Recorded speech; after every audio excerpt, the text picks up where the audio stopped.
All right, good morning, everybody. This morning, I have the pleasure of talking with Lois Sanders, one of the administrators at Berkmar High School.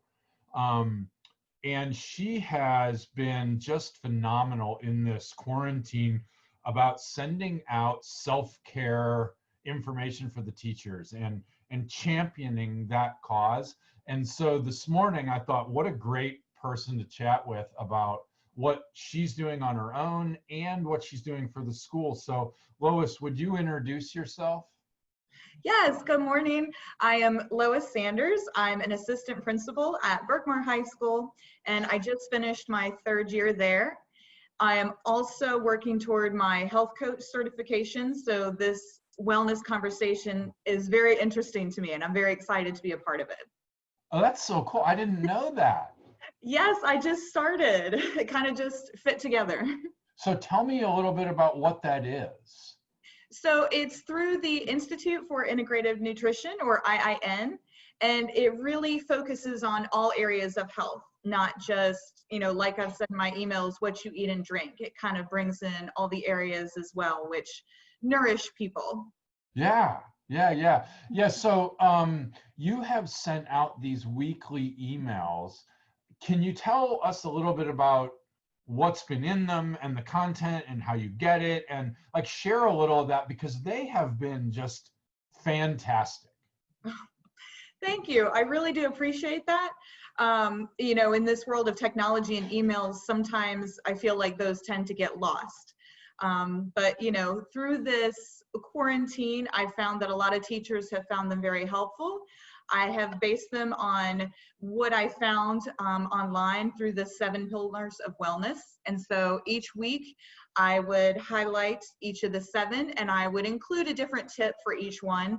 And basically I tried to help people see the importance of those ideas. So in finding my research, it would just be, hey, what is the importance of meditation for your spiritual wellness? And, if I found some kind of scientific research or article that would back that up, that was how it became included in the email. So without, I don't want to put you on the spot, but the 7 pillars of wellness, can you give us some examples of what those are? Yes. So you have spiritual, emotional, intellectual, of course, physical, there's mental, there's social. What is financial? Many of us suffer from the most. Yeah. Well, and especially now with everything just being so uncertain, it can't hurt to make sure that's where it needs to be. So tell me a little bit about, because we've talked a lot about like Berkmar and the school and the teachers and that sort of thing in our personal conversations, but tell me a little bit about what wellness has been like for you personally during this whole quarantine, and what are your practices and the challenges you've faced and how those practices have helped you? Well, I was very much a regular gym goer before all of this happened. I would definitely prep ahead, and I'm the kind of person where if I didn't change into my workout clothes before I left work, I was probably not going to the gym that day. So, that was how I kind of had that mindset and prepped myself for that. But once the gyms closed, honestly, I was clueless for a little bit as to where to start. And I ended up finding this amazing program online. It's a 20-minute HIIT workout. And so a big portion of my wellness during this time has just been making sure I have that routine, because I felt that was something I could control out of so many things that are happening that we can't control, so that kind of it really helped me start my days off right. And so I also got a dog during this quarantine. So that's helped me get in at least 15 to 20,000 steps a day. He's a walker and he likes to be outside. So that's, and, getting the vitamin D and the fresh air, that's all part of wellness as well. And, just making sure that I'm not inside these 4 walls all the time. So, the routine, making sure I'm still active and getting outside has been a big help for me. Now, do you have kids? Are you married? Do you live on your own? I don't know anything about you, about your personal life. No, I'm single, but I have two grown children. They are Okay. 25 and 20. My youngest will be 21 this summer. And so they're kind of off on their own, working and, kind of doing what young adult men will do. So isolation has been real isolation for you. Yes, it really has. And, May is Mental Health Month. And so I did find at the beginning that was very, very hard to literally be here by myself. And so when I got Scout, that has helped a lot. The dog. Yes. Yeah. Yeah, we have a little poodle, and there have been many days he has been my saving grace. Oh gosh, yes. And even if for nothing else, but just to know that he's there, and I can share and vent as much as I want, and he's still going to love me. So yeah, and there's another living being around. I mean, I'm sure that's got to be tough being all by yourself. Yes, and I'm in a great community. I live in Decatur, so it's not hard to kind of just take a walk outside. And I've even met up with a couple of teachers during the time, and we've taken walks around the city just to kind of keep that social part of our wellness going. Since that all definitely came to a halt with this. So, what have you done with some of the other practices? Are you a person that meditates? What do some of the other practices look like in your life? For me, yes, I do meditate, and I try to do between 10 to 20 minutes a day. I'm not one that can sit for an hour and, enjoy that stillness. Maybe eventually I'll get there. But 10 to 20 minutes is good for me. I also have found that for me, sleep is vital, and a good 7.5 to 8 hours a night is extremely important, not just for physical health, but for mental health, to at least help in waking up refreshed. Not that I didn't enjoy cooking, but I have definitely found that I have more time for it. So, I've been able to branch out a little bit more with that. My intellectual wellness, I read a lot on Kindle. So I try to make some time every day to read and listen to music, listen to podcasts. I don't watch the news. Hey, I'm with you on that. It's just not good for my mental health. So that is how I protect myself. I just don't watch it, but I do feel like I need to stay informed. So there are a couple of podcasts that I'll listen to just to make sure that, I am keeping up to date with what's happening in the world. I'm not totally in a bubble, but I'm not totally bombarded with those messages either. It seems like there has been a lot of fear and anxiety that people have experienced primarily around things that they're powerless over, and coming through the news and these outlets, this doomsday mentality. And I just absolutely, I have for years just refused to engage that.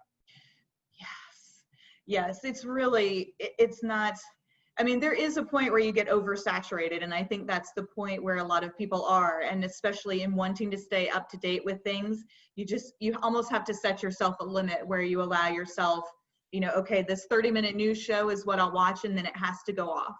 Yeah. Well, and the other thing that I've really found is that in this time, people really, I mean, I'm forever kind of in awe of the awesomeness of people. They do such cool things, from like you and creating these weekly posts on self-care, to people taking meals to others. And there seems to have been this more intentional kindness in this time. And I think there's some really huge wins culturally for us. Hopefully we can hold on to those things. Oh, I completely agree. And for me, what I've noticed is that it's almost a simplicity that people are returning to, since the busyness of life has really been taken away.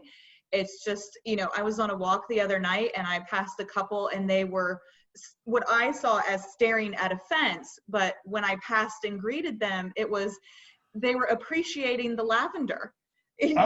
and it was amazing to me because I thought, would this have happened before? Probably not. You would have rounded that corner and just kept going on your walk. But, you know, and even when I got Scout, his fees were paid by an anonymous donor. So like you said, I think people just in many different ways have really kind of stepped up and dug within themselves and said, hey, what can I do to help, no matter how big or small? Yeah, it seems that we kind of live in this culture, and globally. I mean, I have friends in other countries where it isn't news unless it's bad.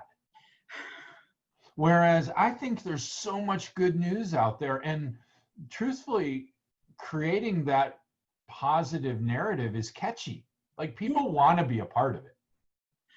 They really do. And before I started the Wellness Wednesday emails, I actually was doing Feel Good Friday emails. Yeah. And, you know, I would highlight just the good things around the school with staff and students, the community, whatever was happening. Because again, I feel like sometimes it gets missed in the shuffle of life and just trying to keep up with the pace of what we're used to life being, really. So as an administrator, that's like, you have a different set of responsibilities, obviously, than a teacher at the school. What has been your experience with what teachers have been going through personally? And how would you say that we can be most beneficial in helping them? Because I think globally the problem is the same. Yes, absolutely. You know, I've spoken to a lot of teachers, and my role at the school, I'm their testing coordinator. And so, you know, my job is stressful, but then it brings stress to the teachers. So, you know, when I was working in that, I definitely tried to we call it the bunker, because everything has to be extremely secure and locked up. But, you know, I set up a coffee station. I would provide food and snacks every now and then, just to try to make it welcoming and not have that stress with it. But during this time, that stress has shifted. So, you know, in talking to teachers, a lot of them had a hard time adjusting to this, you know, because teaching is a very social profession. And when you take away that interaction with other teachers to talk about what's going well or not, or even to talk about students, hey, did you really understand this material, or how can I help you understand it better? Being digital kind of took some of that away for teachers, and a lot of them shared they just didn't really know a lot of times where their kids stood with understanding the materials. Well, I think you're making a really interesting point that we've found over this last semester with the teacher wellness program, and that's that there's this amazing social need that isn't being met often in schools. So even while they're in school, teachers are so busy all day long with all the requirements that they don't have the time to collaborate, to have community, and to share ideas and challenges and wins. How can we move forwards really make that a priority? You know, that's an interesting point too, because I think the other thing to be mindful of that is there are so many meetings and things that I have to go to and I have to do. And, you know, so for me, a large part of that is making sure that it's organic. You know, it's not a forced, even though we might say, hey, let's meet today at 9:30 to talk about things. I love the idea of going in without an agenda or without some kind of preconceived notion of where things will go, because I find that teachers will take it where it needs to go. You know, Right. just through their conversation. They don't need to be driven by that agenda. It needs to just happen organically. And I feel that part of that social need would be met through that, because then it feels like it's coming from them and not dictated from someone else. Well, and I think it's one of the things we found is it was really important to allow teachers to self-select in or self-select out, to not have it be a mandatory thing, but hey, I want to participate in self-care, I'm going to go to this. Or I've gotten busy, I need to step aside from it for a while. And that's all okay. You know, there's too much, I think, of the have-tos. Yes, and I think that's just a big part of self-care too, is really realizing what is working for you at a certain time and what isn't. And like you said, that's different with every person, and it'll change through time. It won't always be the same. Yeah. Yeah. I know from my own experience that whether it's spiritual or emotional, or my needs are different in different seasons of my life. And that what I find is if I'm having a hard day, well, that's okay. Just don't move into it. Like, don't take up residence there because chances are tomorrow will be different. Absolutely. I couldn't agree more. You know, your past isn't a place that you live in. You know, Right. you have to be present. And I find that that's where mindfulness really helps, because it reminds you to, this is where I am right now. Well, and if we think about it, 99.9% of our fear and anxiety lives in yesterday and tomorrow. Mm. Like right now, more than likely you're okay. You know, nobody's threatening you, you're not hungry, you have a roof. Um, so keeping that in mind has helped me over the years in a huge way to not move into, oh no, the world's falling apart, and because I just don't know. Right. And that doubt, I think, is what creates a lot of anxiety in people. And, you know, even with teachers, the doubt with what tomorrow will bring online. You know, will Right. my kids have a connection and be able to log on and do their work? You know, will my lessons be able to teach them what they really need to for the test? There's a lot of doubt and uncertainty with this. One of the big challenges I've heard from a lot of teachers on is that they've been really asked to take in-person teaching and just make it digital. And that just doesn't work, does it? No, I can't. I mean, I'm not teaching during this time, but you know, knowing how hands-on and interactive most of these lessons are, I cannot imagine how that translates into the digital world. Well, and one of the conversations we've had kind of ongoing is that there are very successful paradigms for digital learning. I mean, colleges have been doing it for years and doing it really well. There certainly are unique challenges with high school, middle school, and grade school, but it seems like we could learn a lot by looking at what's been successful and saying, if we're going to have a digital platform, how do we make it something that is unique to the context instead of just an adaptation of an inappropriate context? Right. Yes. Well, and if you think about it too, you know, in school, there's that routine. Students are always told, okay, here's the bell to start this class and here's the bell to end it. Now you need to move on. And with the shift to being at home, they don't have that. And so, you know, unless they're very motivated and self-starters, they're probably not going to set that routine for themselves.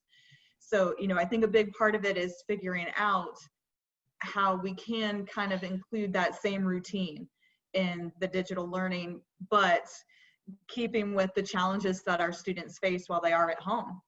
Yeah.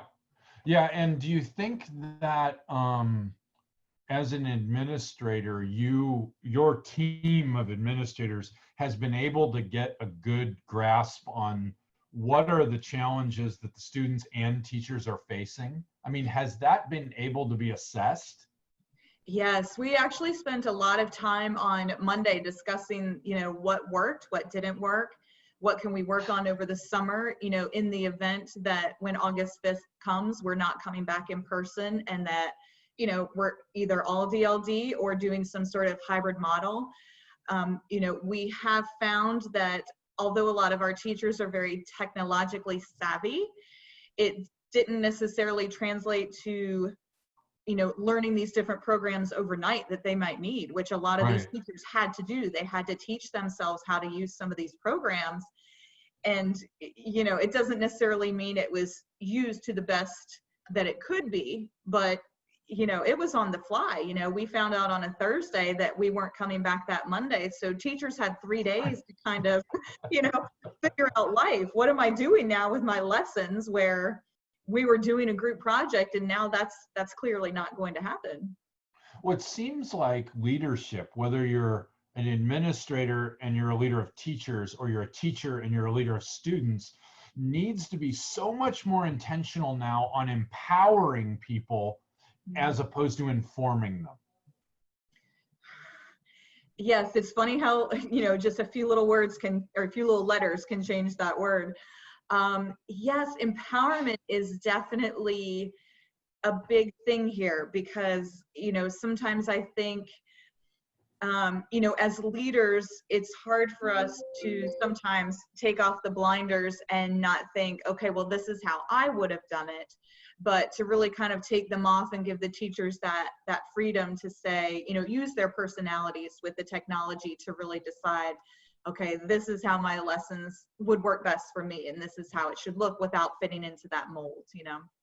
How have you and your team of administrators that you work with, how have you guys felt empowered? I mean, has that been a similar challenge for you, just coming from a different place? Oh, absolutely.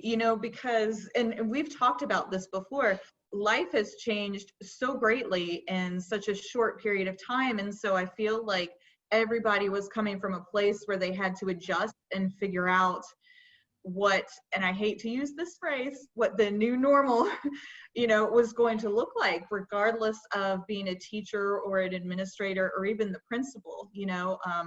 I can't imagine how his life has really changed as a principal in doing things digitally. Yeah, I think at Berkmar, you guys are, I mean, I've known the principal, I've known Durant for years, and you're really lucky going through this to have somebody like him that's so supportive and understands there's this massive social emotional need, and what are we going to do to deal with it?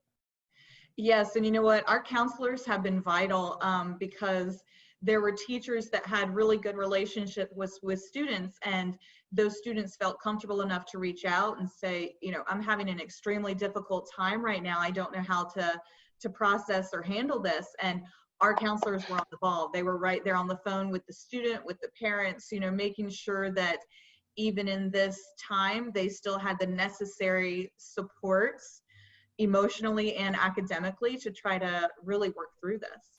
Yeah. Do you feel like the teachers have felt comfortable reaching out and saying, I'm really struggling, I'm having a hard time, like some of the students? I would like to think so. I do believe that teachers, even if it's not necessarily their academic or direct AP, I'd like to think that our teachers have, at least one AP or someone that they could reach out to and talk to about that.